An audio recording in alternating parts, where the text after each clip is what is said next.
এবার ভেস্তে যাচ্ছে ইসরায়েল হিজবুল্লাহ যুদ্ধবিরতি দাবি রিপোর্টে। আরো বিস্তারিত জানিয়ে দিব।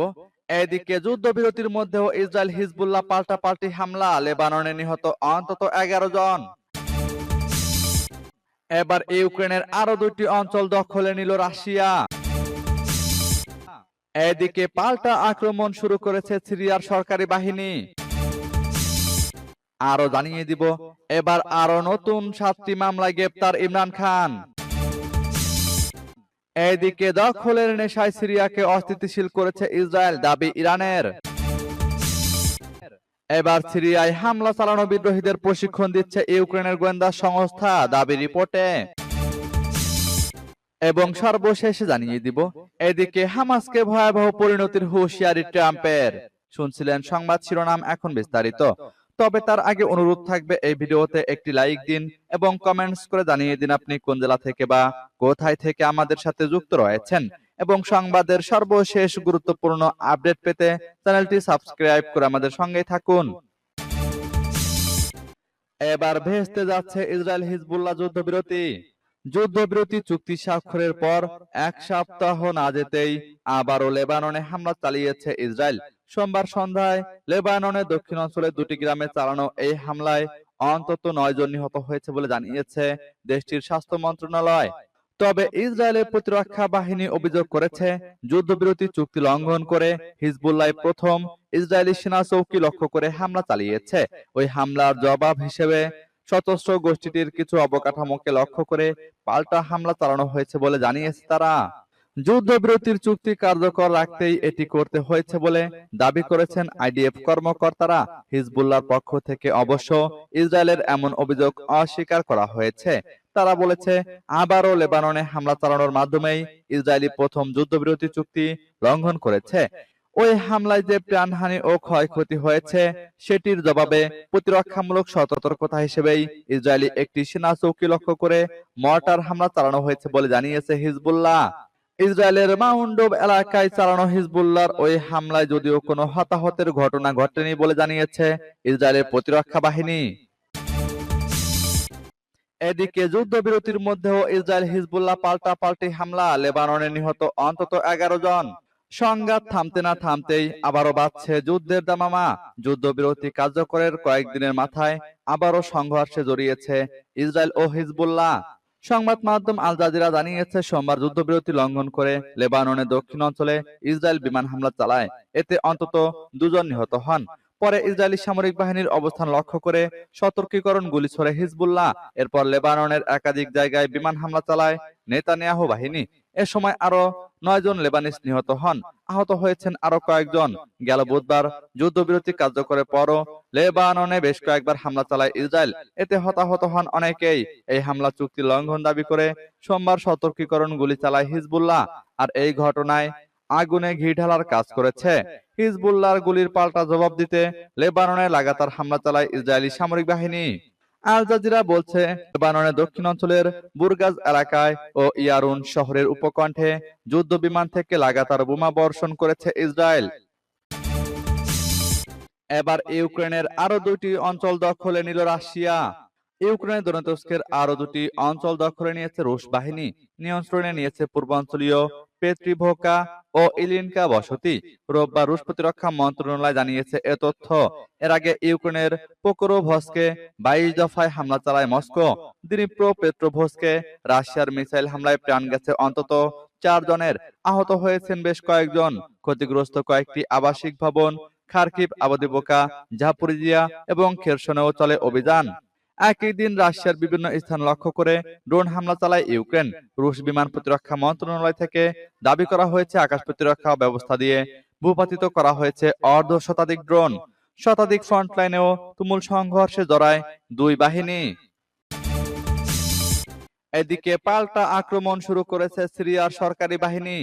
সিরিয়ার গুরুত্বপূর্ণ শহর আলেপ্পো, ইদলিব ও হামায় বিদ্রোহী গোষ্ঠীর আক্রমণের মুখে শুরুতে পিছু হটলেও পাল্টা আক্রমণ শুরু করেছে সিরিয়ার সরকারি বাহিনী। রাষ্ট্রীয় সংবাদ সংস্থা সানা জানিয়েছে, বিদ্রোহীদের এই অগ্রযাত্রার প্রচেষ্টা বাধা দিতে সিরিয়ান ও রুশ বাহিনী পাল্টা হামলা চালাচ্ছে। শনিবার থেকে তারা বিদ্রোহী নিয়ন্ত্রিত ইদলিব প্রদেশ ও আলেপ্পোতে বিমান হামলা চালিয়ে আসছে বলে জানা গেছে। কাতার ভিত্তিক সংবাদ মাধ্যম আল জাজিরা জানিয়েছে, মিলিটারি অপারেশন কমান্ডো নামের বিদ্রোহী গোষ্ঠীর পক্ষ থেকে বলা হচ্ছে, রাজনৈতিক সমাধান না হওয়া পর্যন্ত লড়াই চলবে। বিদ্রোহীদের সন্ত্রাসী আখ্যা দিয়ে সিরিয়ার প্রেসিডেন্ট বাশার আল আসাদ বলেছেন, মিত্র রাশিয়া ও ইরানকে নিয়ে সর্বশক্তি দিয়ে লড়বে সরকারি বাহিনী। লড়াই নিয়ে প্রেসিডেন্ট আসাদ বলেন, সিরিয়ায় স্থিতিশীলতা ও আঞ্চলিক অখণ্ডতা রাখতে সিরিয়া প্রতিরোধ চালিয়ে যাবে। সন্ত্রাসীদের আক্রমণ যত বড়ই হোক, মিত্রদের সহায়তায় সিরিয়া এ প্রতিরোধ গড়তে সক্ষম। এদিকে রবিবার সিরিয়ার বিরোধী নেতা হাদি আল বাহরি ইস্তাম্বুল থেকে বলেছেন, সিরিয়া সরকার জাতিসংঘের প্রক্রিয়া ও রাজনৈতিক সমাধানে রাজি না হওয়া পর্যন্ত বিদ্রোহীরা লড়াই চালিয়ে যাবে। এবার নতুন আরো 7টি মামলায় গ্রেপ্তার ইমরান খান। পাকিস্তানের সাবেক প্রধানমন্ত্রী ইমরান খানকে আরো 7টি নতুন মামলায় গ্রেপ্তার দেখানো হয়েছে। ইমরান খানের মুক্তি দাবিতে সম্প্রতি তার দল পিটিআই এর বিক্ষোভকে কেন্দ্র করে এসব মামলা করা হয়। ইমরান খান 1 বছরের বেশি সময় ধরে রাওয়ালপিন্ডির আদিয়ালা কারাগারে রয়েছেন। সোমবার তাকে সন্ত্রাস বিরোধী আদালতে হাজির করা হয়। সেখানে নতুন 7টি মামলায় তাকে গ্রেপ্তার দেখাতে পুলিশের আবেদন মঞ্জুর করেন আদালত। বিক্ষোভে সহিংসতার ঘটনায় দেশটির বিভিন্ন থানায় ইমরান খান ও পিটিআই এর নেতা কর্মীদের আসামি করে এসব হামলা হয়েছে।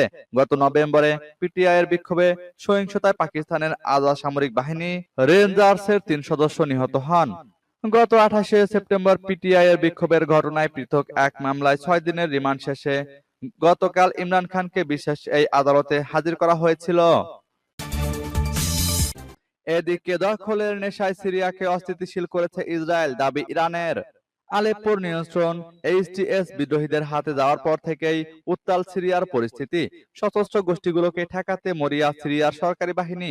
এ অবস্থায় প্রশ্ন উঠেছে, হঠাৎ কেন আবারও অস্থিতিশীল হয়ে উঠল সিরিয়া? ইরানের দাবি, নেতানিয়াহু প্রশাসনের মদদেই নতুন করে উত্তাল হয়ে উঠছে সিরিয়া। মধ্যপ্রাচ্যকে অস্থিতিশীল করাই ইসরায়েলের মূল উদ্দেশ্য, দাবি তেহরানের। ভূমি দখলের নেশায় সিরিয়ার গৃহযুদ্ধকে আরো উস্কে দিচ্ছে জায়নবাদীরা, অভিযোগ তেহরানের। ইরানের পররাষ্ট্র মন্ত্রণালয়ের মুখপাত্র ইসমাইল বাঘেরি বলেন, জায়নবাদী ইসরায়েলি প্রশাসন বরাবরই বিভিন্ন সন্ত্রাসবাদী গোষ্ঠীকে সমর্থন করে আসছে। নিশ্চিতভাবে তাদের উদ্দেশ্যে দখলদারদের বিরুদ্ধে প্রতিরোধকে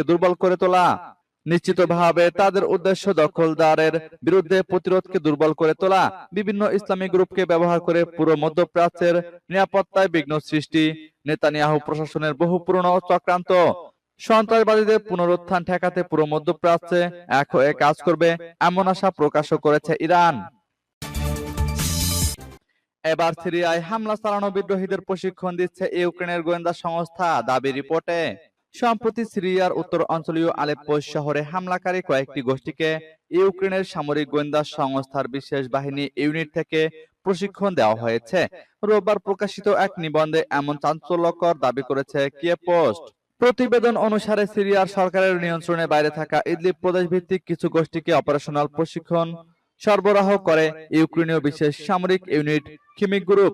বিভিন্ন সূত্রে বরাতে কিয়েভ পোস্ট দাবি করেছে, ইউক্রেনীয়রা ড্রোন সরবরাহ সহ রাশিয়ার সঙ্গে চলমান সংঘর্ষের সময় তৈরি হওয়া কৌশল সম্পর্কে সিরিয়ান বিদ্রোহীদের প্রশিক্ষিত করার দিকে মনোনিবেশ করেছে। খিমিক গ্রুপ বেশ কিছুদিন ধরেই সিরিয়ায় সক্রিয় বলে জানা গেছে। গত সেপ্টেম্বরে ইউক্রেনীয় এই মিডিয়া দাবি করেছিল, বিশেষ এই ইউনিটটি আলেপ্পোর উপকণ্ঠে একটি রাশিয়ান সামরিক ঘাঁটিতে সফলভাবে আক্রমণ করেছে, যার ফলে কিছু বস্তুগত ক্ষতি হয়েছে। তবে এ বিষয়ে সে সময় কোনো মন্তব্য করেনি মস্কো। এদিকে হামাসকে ভয়াবহ পরিণতির হুঁশিয়ারি ট্রাম্পের।